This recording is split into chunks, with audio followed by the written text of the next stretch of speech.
绝对不分 News Map， 带您迅速了解国内外新闻重大事件，做你新闻的导航。我是悠悠，我是魏，嗨，大家好，又来到新的一集了。没错，最近录的比较勤一点，录的比较勤嘛。害大家应该有发现那个丢上新的一集，然后跟那个我们的 IG 发文是不成，就是好像成反比的，时间上不太对，跟不上是吗？对，跟不上时间。是那个音档剪的比较久吗？对，不好意思。没事，没事吗？对，没事。好啦。最近这几天又发生了什么事情呢？今天有一个，今天终于要讲一些台湾的事情了。终于要讲台湾事情是吗？没有，就是跟台湾，然后不是政党关系的，反正就一个我觉得还蛮傻眼的事情。傻眼。就是今天有看到，你知道在台湾有开了一间餐厅叫做保护伞。有。它是一个香港的律师叫黄国同发起的一个餐厅，反正就是香港人那个时候很多人来到台湾嘛，然后他们就开了一间餐厅叫保护伞，然后他们就是专职在就是帮忙一些港人的一些事情的一间，反正处理一些事务的。比如，然后一些是不是店员也会雇佣香港人之类的？对，就你讲广东话都是可以的，可以接受这样子。是在台大吗？就在台大的新生南路上面的一个巷子里面而已。对。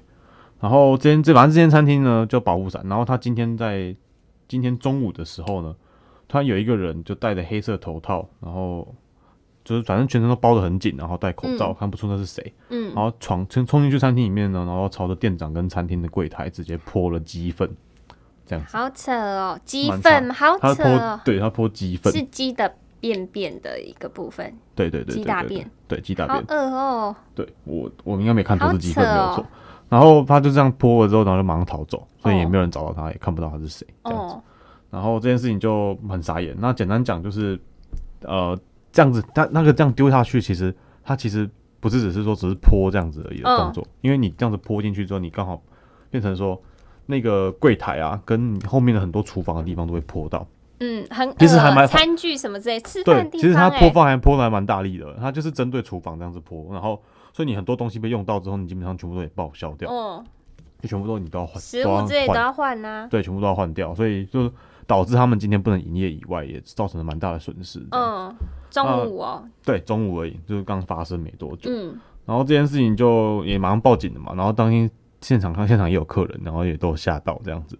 那不管，反正这件事情就出现之后，大家就可能开始怀疑说，那这样子怎么会有这种事情发生？所以那些香港人也会觉得说，哇，怎么会在台湾可以发生这种事情？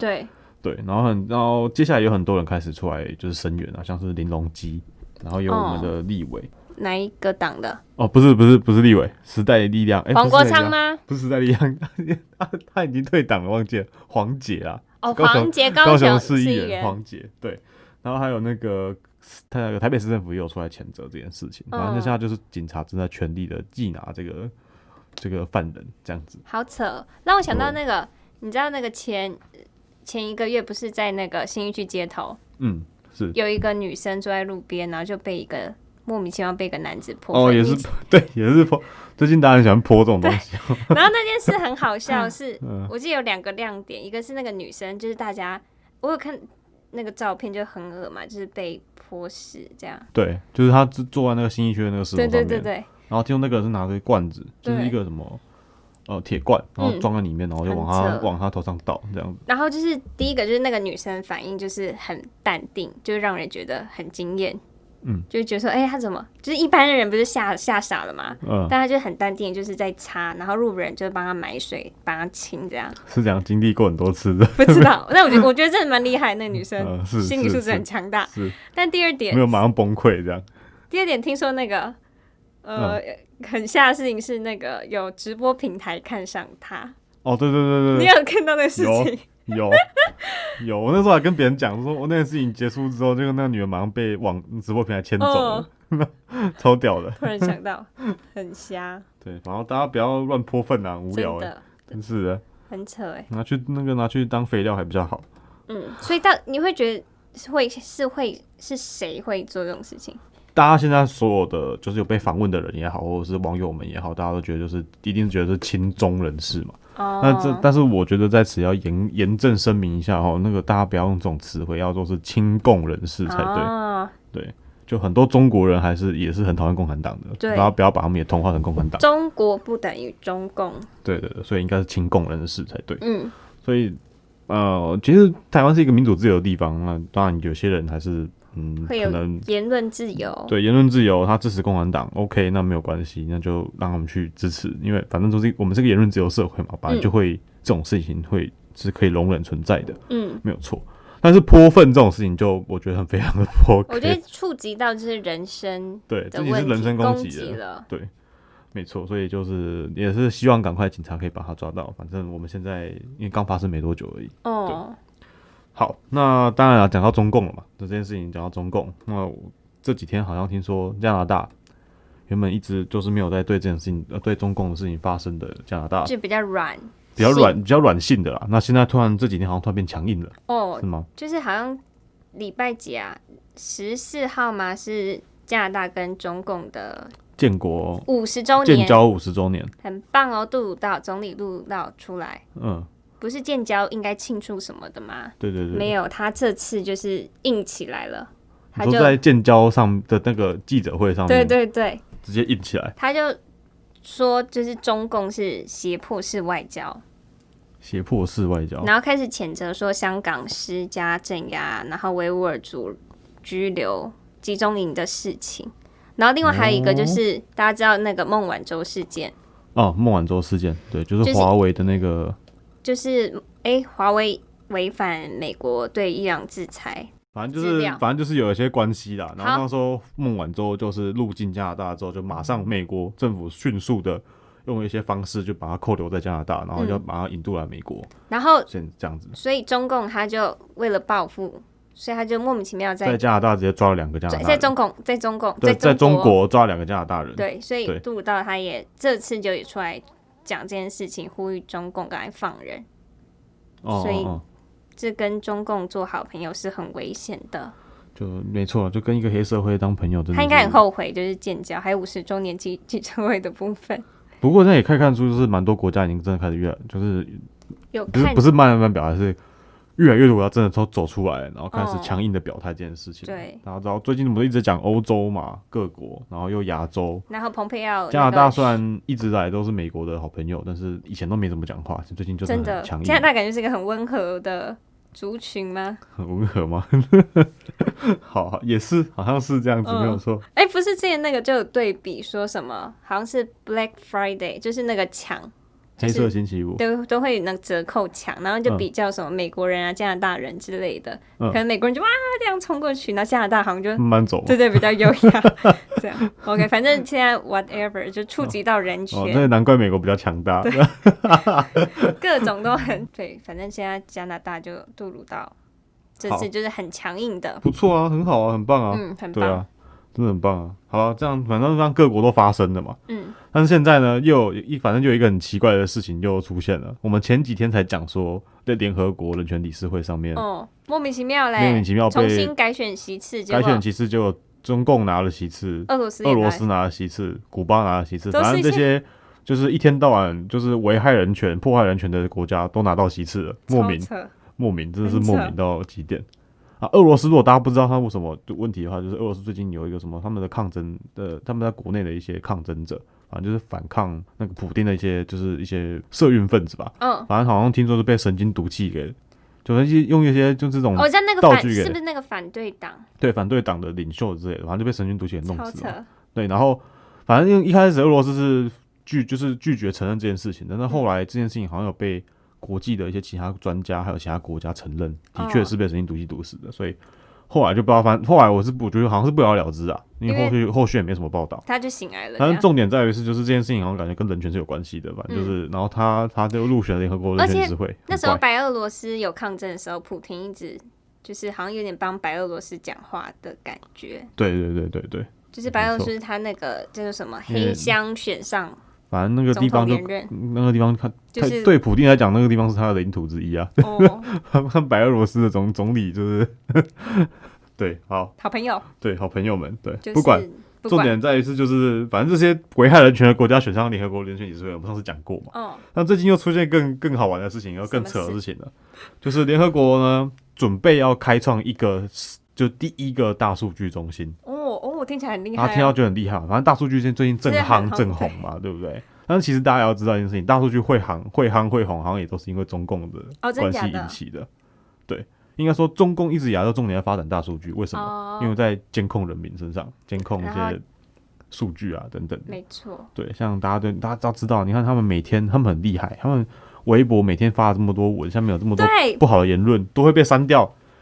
你要知道这个东西是要有多么成熟的科技的情况之下，他们才可以每天这样子一天到晚审查才审查去。加上我们的5毛军队们，对啊，他们是可攻可守，他们是有拨经费在这些东西上面的，对啊，所以很厉害，真的很厉害。所以大数据说实在的，就是真的是中共弄起来的，很多东西技术来讲都是他们弄起来的。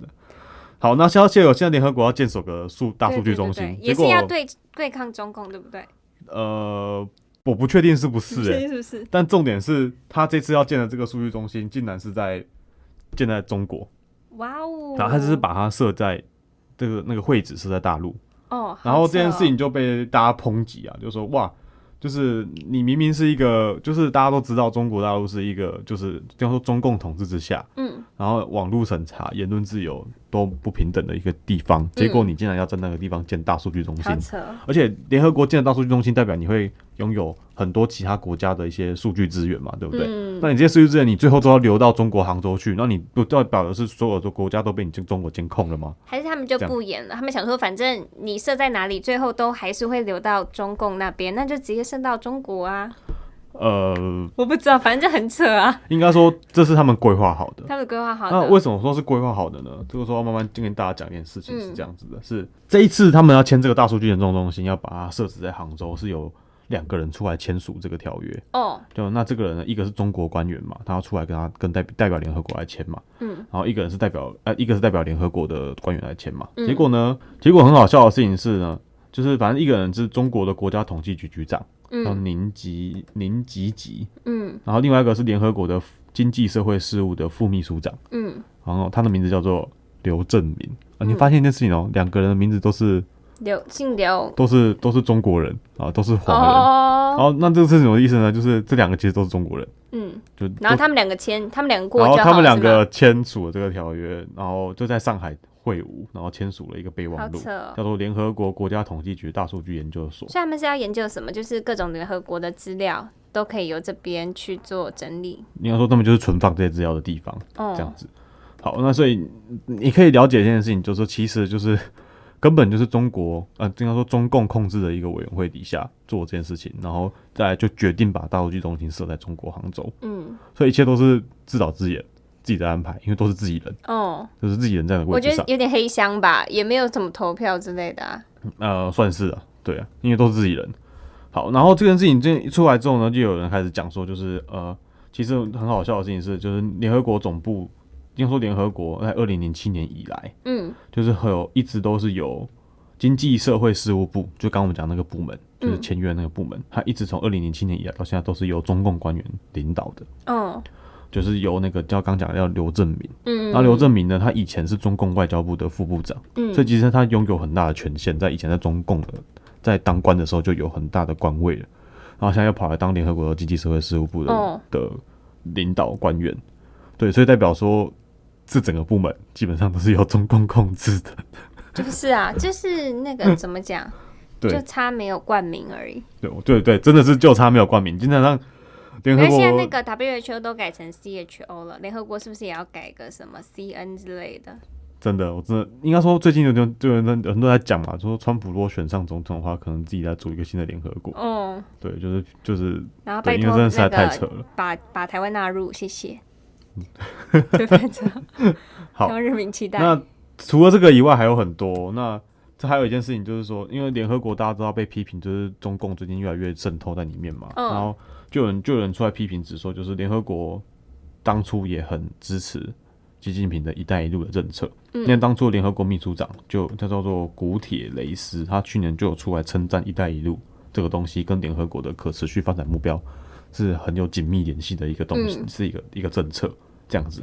然后这个政策包含了很多的联合国组织底下的很多地方委员会都支持一带一路，就譬如说世界银行、国际货币基金组织等等这些数十个联合国的分支机构，他们都支持一带一路，所以大家就觉得说联合国根本就是中共的附属组织了，基本上现在就是这样子，差不多了。然后人权理事会现在要被拿下了，基本上就是没有什么部门是不是他们的，没有国际组织，只有中共应该只剩下安全理事会，因为安全理事会有否决权。那你5大国只要美国不同意，你什么事都不会过。但是其他委员会基本上现在都是中共控制的感觉。然后就有调查指出联合国就全部15个专门机构当中，已经有4个部门是完全由中共官员直接当领导。对，就是那4个部门负责的人就是中共派来的，就是中国代表，对，然后中共的人，对，中共的人这样。所以基本上，我觉得就是联合国，大家可以不用太指望他可以做什么事情。然后说实在的，开会感觉都是开心酸的吧？讨论什么新章？对啊，就是看心酸的。因为其实讲回来这件事情那这个事情在台湾其实就会引起2个讨论，就是说大家就会讨论说，那我们到底台湾要不要加入联合国？因为大家现在国际或者是重返联合国？这真的很妙。对，可是说实在的。如果你以一个国际的角度来看的话，很多人会讲说，台湾不管怎么样，应该还是要进去到联合国里面啊，不管是加入或重返。那为什么呢？他们觉得说，因为这样才可以让国际更多的人看到我们台湾。我觉得这个想法是没有错的。可是重点是，那假设我们如果重返或进去了，又如何呢？他们中共还是在里面呢。也是。那我们进去了又可以干嘛？觉得先没关系啦。对，我们自己好像活得比较好。对，我就是那个时候有引起一个讨论，像那个当初卫生那个卫福部部长那个时候在讲嘛，然后不是应该说台湾的卫生防疫那时候做得很好嘛，所以很多那个大家就在举重说要把台湾就加进去联合国的那个卫生部门，那个叫什么委员会有点忘记了，对，然后那时候讲说不管是观察员也好，或者是如果因为不能进去就还有观察员也是很好的这样子。可那个时候大家就在讲说，那可是里面的那个世界卫生组织世界卫生组织它根本就不是联合国，世界卫生组织这件事情，然后世界卫生组织那个时候基本上就是中共的附属组织的嘛，大家都知道，因为他根本对啊，他根本就是在帮中共在隐瞒防疫的事情，没错。那台湾那个时候，我们那个时候台湾很多内部的时候就在吵说，因为到台湾的内部不是国际环境，内部就在吵说，那我们到底要加入嘛这件事情。其实跟刚刚我刚讲的那个概念是一模一样，有联合国的概念，我们加入也好，不加入也好，根本没什么差别。因为中共都在，因为这个组织就是由中共控制渗透的，那你其实很多根本的事情都没有改，应该都是照着中共的意，他不想碰这个议题，那你就不能碰。所以，但是讲到底吵这个加入不加入也没有什么用，原因是因为就是中共控制的，他会让你加入吗？所以就是先没关系哦，所以大家这种议题真的是吵起来真的就非常假，因为你看到那个领导的，就是那个谭德赛，就是基本上就是共产党员的感觉。他就是啊。对他后来有讲说他在他的那个国家的背景，他当初就是有些共产党的一些组织身份存在，没错，对，的确是有。好，那反正这件事情就非常的讽刺啊，反正就是联合国现在经常变成中共的附属组织了。大数据中心竟然是在杭州，好，比扯铃还扯。那反正大家也知道，中共最近这样子渗透了这么多事情，还有一些国家或者是组织很多。那最近美国突然美国国务卿蓬佩奥又出来发声了，讲说就是要求孔子学院要求美国的孔子学院在今年年底前要全部关闭。好，那这个时候大家就跟想说，奇怪，那这个事情不是已经吵很久了吗？而且大家都知道孔子学院是中共外宣组织啦，对，那为什么现在又突然讲说他要把它关闭呢？好像没关闭完的感觉，是吗？对吧？好。那原因是因为这样子，当初大家知道之后，要下令把他们全部撤掉，取消掉之后，但是这些所有的孔子学院，它后来又转型了，它就直接变成了一个叫做文化语言机构，这样子，就是把名字拿掉，然后他们还是在做文化语言的事情，就是大外宣，一样在做大外宣，因为它是由中共在美国大概有60所大学附设的一个语言机构，对。然后其实都是内容审查，也是一样由中共控制。对，没错。比如说他说不能讲什么新疆议题，然后什么，我看影片之前很扯，就是什么还有外国人就是用中文在那边唱一些中共大外宣的，对，唱我看就完全不中华文化，完全没有在学中华文化的感觉。应该这样跟大家解释一下哈。什么是孔子学院？什么孔子学院？应该说台湾我们很多人都知道孔子学院这个东西是外宣，可是应该没有人知道什么是孔子学院，它到底在干嘛？好，很简单，它其实就是在宣扬他们宣称孔子学院就是在宣扬中华文化。好，他们在干嘛呢？他们就在说你来这个学院，他们这个学院就在教你怎么像说中文。对，然后还有一些中华文化的一些东西。那因为当初在国外有一段很长的时间，中华文化盛行，很多人开始想要学中文，开始了解中华文化，所以那个时候中共看到这个趋势之后，他就去到了各国去设立这样子的机构，然后去吸引这些外国人来学习。简单讲就是一种软实力的输出，用文化的方式去同化其他的地方。假孔子之名，对，假孔子之名的概念没有错。好，那这样子的情况之下，所以就导致外国开始慢慢的兴起很多中国研究，或者中华文化研究，但其实都是由中共掌握的。对，其实都是由中共掌握的。那也因为这样子有了这么多兴起的中华文化跟中国的事物之后，也因为这样子兴起的嘛，所以带来了很多钱进来。像是什么？像是就是说很多的，比如说商管学院开始很多要进驻中国市场，所以他们就要做中国研究。譬如说很多研究所的大学的教授开始做中国研究或者是中华文化的研究，那是不是他就要有经费去做这些事情？那吸引就是这样子引起了在国外有一股就是中华文化热潮。台湾其实完全没人感受到，对不对？对，完全没有。对，因为大家根本都不知道。可是其实说实在的，中国研究怎么兴起跟中华文化兴起，就是因为在国外兴起了这样的风潮。那中共是因为看到了这样子的风潮，他们才假借孔子的名义办了孔子学院。然后去输出到各国，说假装要教你们所谓的中华文化跟中文，那其实就是假的。那是因为国外先兴起，他们才有这个事情存在，这样子。这个披着羊皮的狼的感觉。而且说实在的，这非常讽刺。为什么呢？因为当初在文革的时候，这些东西是被共产党给打掉的。你就中华文化的部分，中华文化的部分还不止，就是孔子的部分就是被他打掉的。结果他们现在却因为要去输出软实力，去大外宣。他们就把孔子又搬出来，然后又开始输出到各国去。孔子在天上应该在哭，在落泪。所以大家要知道一件事情啊，共产党是在干什么？共产党这个组织就是，当你有用的时候，我用你用到天荒地老；当你没用的时候，我就帮你一脚踢开。像现在就改个名，对不对？所以蓬佩奥对，现在就改个名，所以蓬佩奥他们都知道，美国应该认知到这个事情，所以他们就开始注重这个东西，然后又硬起来，反正就是要求我们年底前全部得撤出，全部得消失掉，不然就要开始做一些开发或者是怎么样的准备等等，全部变掉。对，大概是这样子。好，所以这个事情其实还蛮严重的，因为外宣来讲，大家应该说不止孔子学院啦，很多其他机构，只是有可能还有一些东西是没有发觉的。像台湾其实有很多外宣机构啊，只是我觉得台湾的很隐秘耶，台湾很隐秘啊，你没有去接触。最近有一个是很公开的啦，听说 NCT 准备要把它关执照了，但是我不知道是哪一间啊，我也没有讲。你说很公开的电视的部分吗？对啊，就某个就是很长的传统媒体啊。OK， 对，然后准备被 NCT 关执照啊，最近在讲的。在南部的听说伯伯阿姨们都很喜欢的一个电视台，阿嬷爷爷都会开着电视，只看那家。对，只看那家。听说要被关了啦，不知道会不会被关成功，但是对啊，它的内容就很外宣啊。他不是之前才那个吗？还说什么？很耸动哦，说什么之前在那个疫情的时候就说台湾闭关倒数，然后就被罚那个叫什么锁国倒数，吓死人了就是卖亡国感嘛，是吗？然后那个什么水，很神奇的疗效的什么水在卖？什么水？我不知道。那个忘记了，跟那个什么神奇的那个水忘差好，不管啦，反正就是对啦，大家应该知道我们在讲什么，反正你自己去想就知道了。对，反正因为我觉得比较敏感，我们比较讲，因为现在也不知道到底关不关。好，所以大家知道啊，这种事情就是大概是这样。好，那世界局势应该说最近大家国外很多我知道，对，就是世界局势开始大家关注这件事情之后呢，最近中共也发生一些很好玩的事情，就是习近平，演太多了，是不是？太多了，不用意思可。Okay.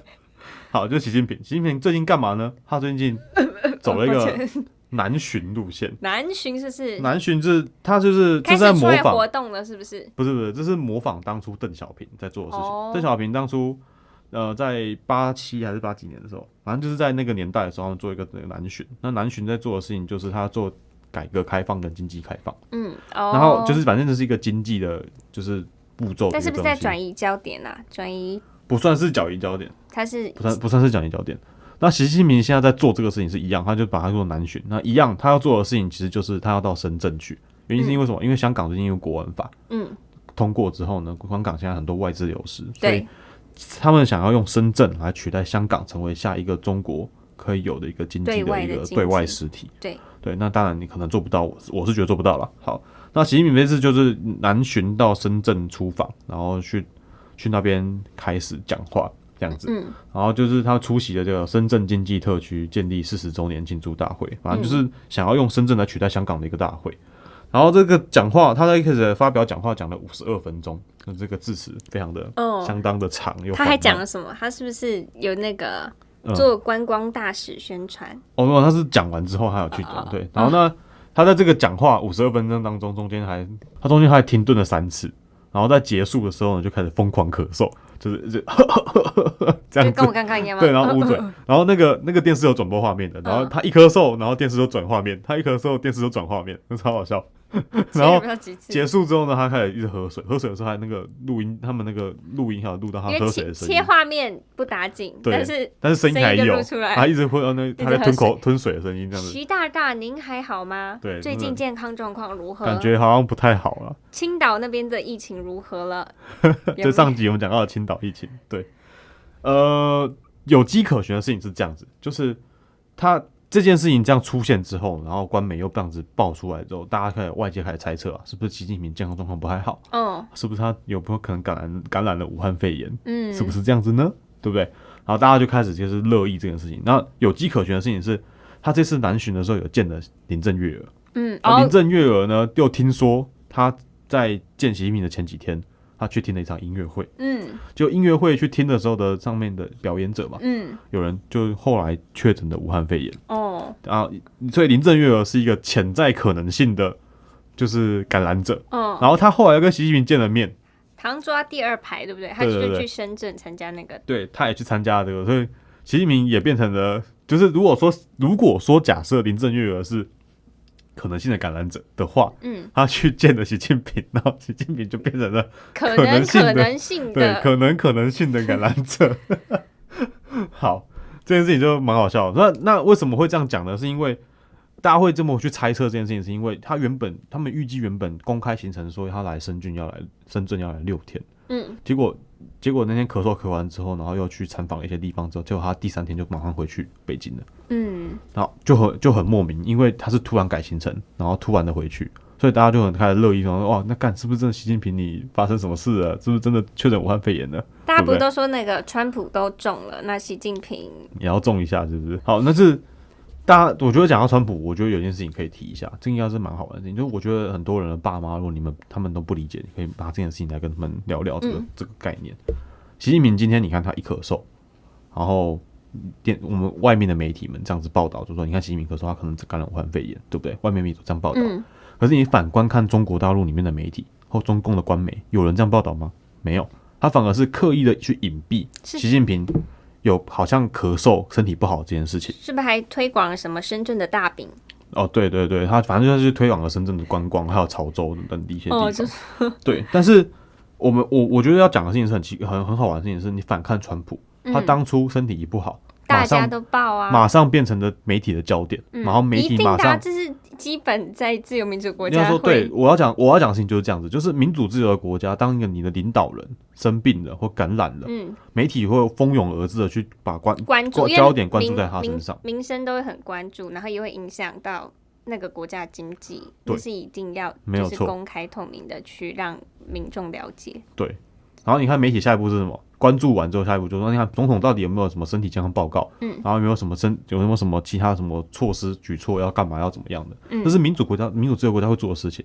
你反观大陆这次看到这个事情，你看他只是一咳嗽，然后咳这么大，还咳这么大力，我们外面的媒体就已经开始哇大肆的在想说他到底发生什么事了。那结果你看官媒跟党媒都不知道在干嘛，他们就说好像没这回事，但是他们会刻意的去隐蔽说，到底就算他今天真的有中，就是他真的有感染，我们也不知道，我们也不可能，就是说他们的党们也不会真的宣传出来说他真的有中，对，为什么？因为那是对在共产专制国家来讲，那是对领导人的一种威权的对威权的减弱，形象的维护，对形象的维护，对这样子，所以这真的是一个非常大的差别啊！我觉得大家可以去来就是仔细的观察一下共产专制的国家、民主制的国家的差别，领导人的一些关注上的差别，还有媒体的做法有多么大的不同。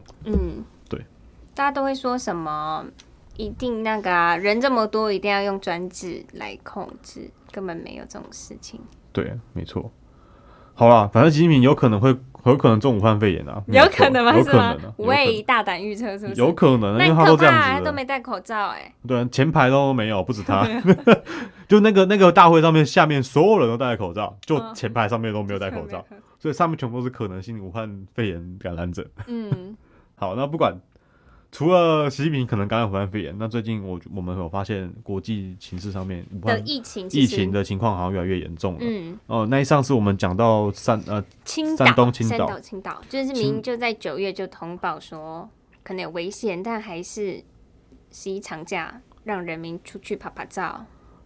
对，然后又马上就把他们抓回来，不是抓回来，就是在青岛地方做900万人的排查。3天好像600万、900万人。对，然后但是目前为止好像听说都只有几十例感染，就真的有确诊这样子。可是因为他们的动作之大，跟确诊的病例数真的是实在差太远了。真的动作之大什么3天内排查600万人，3天排查这么多人，然后你确诊只有这么少，然后结果可是你却又把很多医院全部给强制空下来，变成隔离病房，这样就算了。听说那个大陆那个疫情专家钟南山，他又亲自跑到了青岛去，所以不管怎么样，你怎么去看，你就发现这件事情，中共在做的排场跟他实际我们得到的疫情数字是差的有点不太成正比的，所以代表我自己觉得是可能性青岛那边掩盖疫情可能是真的可能有的，对。好，那讲回来，不管中国大陆可能发生这个事情，那现在听说国外也有很多疫情，欧洲的疫情也是，对，欧洲疫情好像也不太好。听说意大利跟德国前几天就突破单日确诊新高，德国好像破6000多例，然后意大利7000多例，很扯，怎么过这么久才突破单日新增最高？还蛮扯的。大家以为已经可能趋缓，但是没想到。应该说，身在台湾的我们，大家都过得非常幸福快乐，然后我们没有什么疫情，对，然后很多学者还没妄称什么后疫情时代，然后其他国家都是在处于水深火热当中，每天为了疫情还有口罩，很烦，很不知道该怎么办，然后结果台湾就好像觉得什么事都没发生一样，台湾真的幸福啦，台湾真的很幸福，真的无波比耶国家。对，今年台风一个都没有来，真的，水缺水怎么办？哇，没关系，缺水那个通常小事，突然在两天下个雨，对，会下雨，这几天一直下雨。我天佑台湾嘛，对不对？所以欧洲各国就开始又有一些举措，像法国，它就又在8个大城市宵禁了，没对不对？错，我那天那个是半夜突然看到 CNN 跳通知出来说法国宵禁，我还想说啊。打仗了吗？因为你想说什么事你都没发生，怎么会突然宵禁？对啊，我的那个时候想法是说，到底是什么事会宵禁呢？我第一想说，干是打仗了吗？结果我详细看标题说，是疫情。对，疫情真的吓到，真的在台湾真的太幸福了。对我真的吓到，真的，所以这真的我们台湾真的感觉好像没什么事发生一样，可是国外真的发生很多事情，大家要好好关注一下。然后疫情的事情，我们还是要跟大家再次的再跟大家讲一下，就是最近因为口罩可以买了，所以大家也可以再去买口罩。而且我最重要是要是多关注，然后很重要应该是要让那些在媒体没办法知道、不公开不透明，比如说中国的人民可以知道这个消息，就是疫情。我觉得他们是最无知的。对，那边因为封锁消息封锁很严重，所以里面的人根本就很难去知道说到底疫情现在，像台湾还可以知道，应该说他们可能知道国外疫情都很严重，对，他不知道自己，但他们不知道他们自己到底有多严重，这样子，因为根本就完全被隐瞒住了。像一个那个领导人咳就都被对，完全就被变掉，你根本看不到他到底有没有咳嗽。可是我们国外至少看得到，我们可以把这个讯息丢过去给他们看，说你看你们领导人咳嗽了。对，你看你们领导人的身体好像不太对劲，对不对？这样子，就希望可以给他们更多资讯啊，让他们更多了解。好，这就是我们今天的左右部分，从哪里讲到哪里呢？我们从忘了，天哪，好多的感觉哦。从那个保护伞，对，就他今天保护伞，然后加拿大、中共的建交记者会，联合国很扯的大数据，对，联合国那太扯了，莫名其妙。然后孔子学院，大家可以再关注一下。还有习近平咳嗽，貌似确诊。好，然后再来就是德国、意大利的疫情，欧洲疫情也了解一下问题。对，好，那今天这就是我们的左右部分。好，那如果大家就是喜欢我们的节目的话，请记得我们订阅一下。那如果有任何问题，都可以私讯我们，或是寄 email 给我们。对，我们可以，大家可以跟我们聊聊啊，或是我们来私讯我们，我们很容易很开心跟你聊天的。对，或是有什么可以交流，或是希望我们改进的，也可以跟我们说。好 ，OK。那我们左右部分下次见，拜拜，拜拜。